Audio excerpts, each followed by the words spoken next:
Hello guys, in this video I'm going to talk about case studies, specifically in data science interviews. So case studies are a wonderful way that most of the interviewers try to assess the candidate's knowledge. These are this is something that most of the early uh, DS interested people try to neglect on. However, this will be assessed on the last round.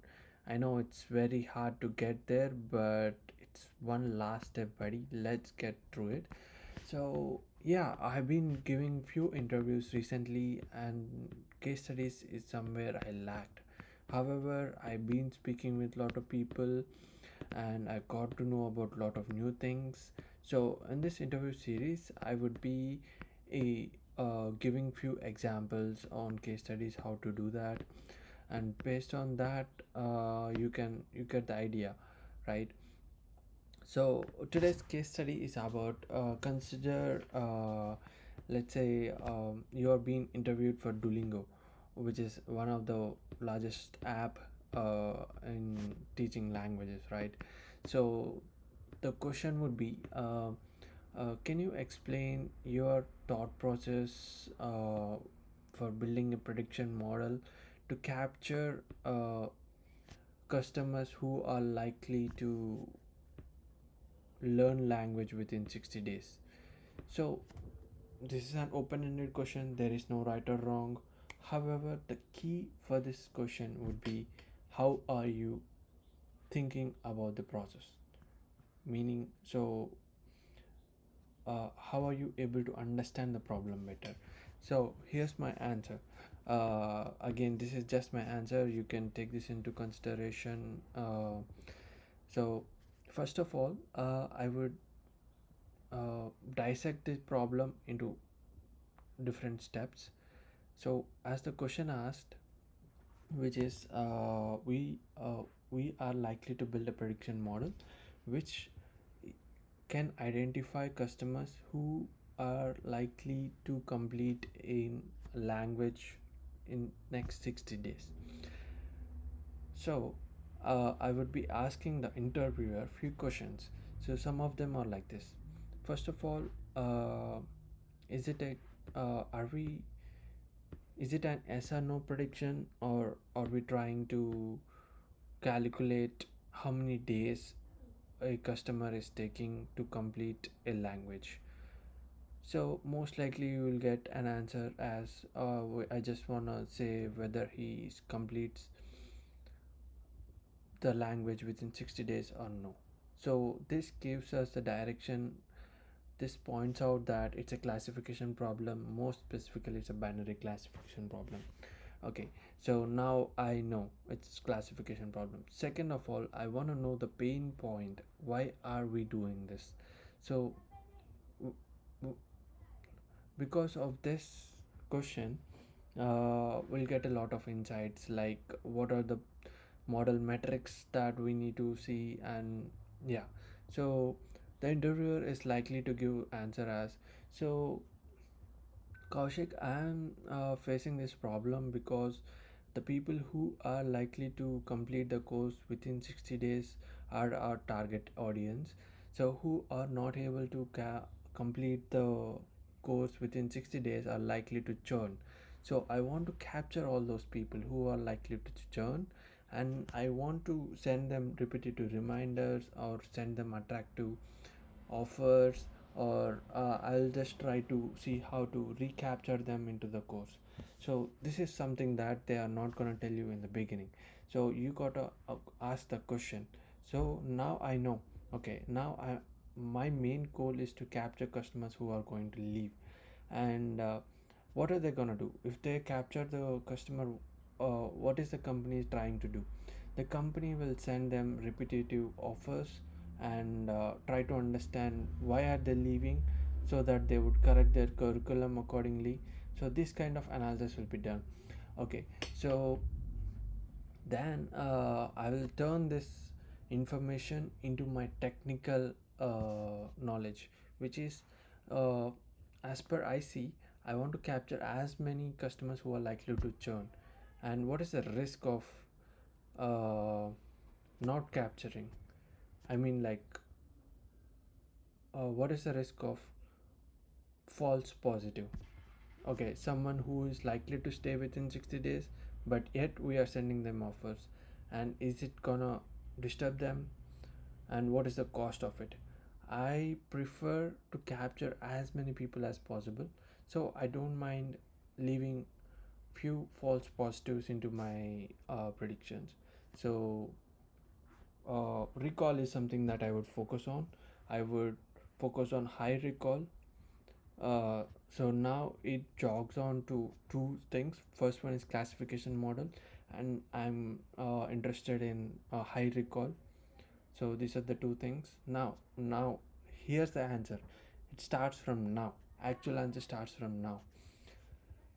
First of all, I would uh, look at the data, and you can also ask this question: how does the data look like?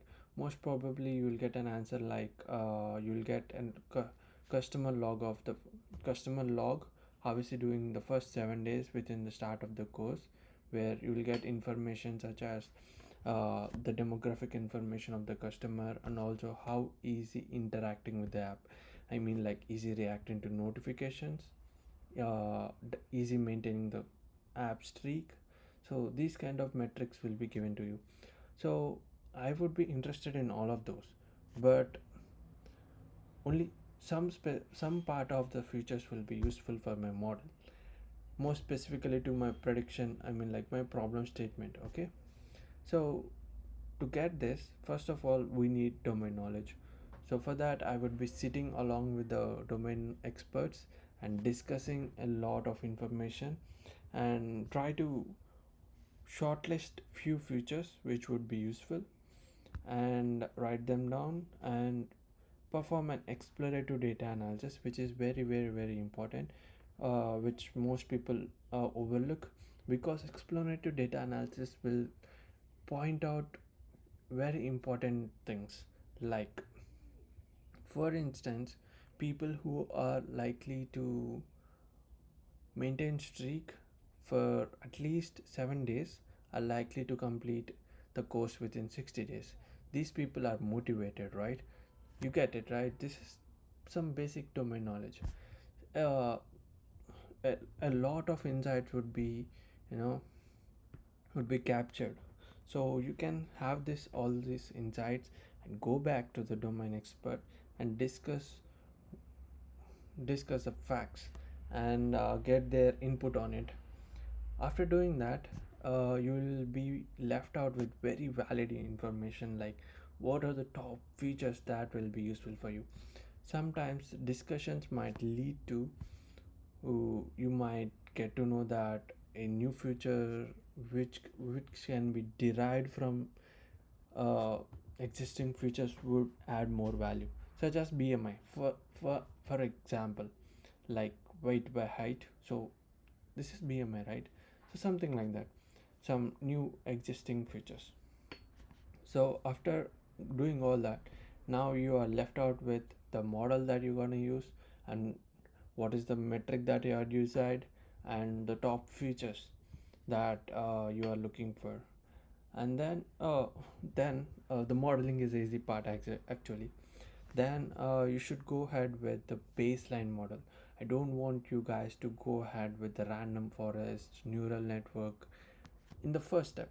First step should be always baseline model, because if you are able to solve the problem statement with the baseline model, that's that's it.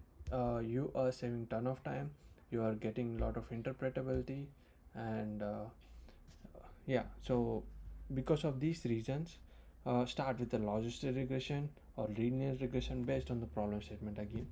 So in our case, logistic regression, for instance, we are getting 0.85 of recall. Okay, however, I said I prioritize recall, right?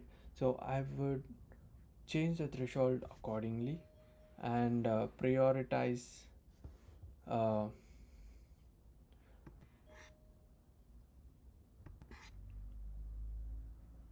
okay, so sorry for that, just had a call. So as I was saying, the modeling was the easy part, as I said, right? So first of all, you go with the baseline model and try to get the information of the baseline metrics, and then you can go ahead, if necessary, if necessary, go to decision trees, which would give a lot of generalization and capture non-linear relationships. So like that, you can increase the metrics.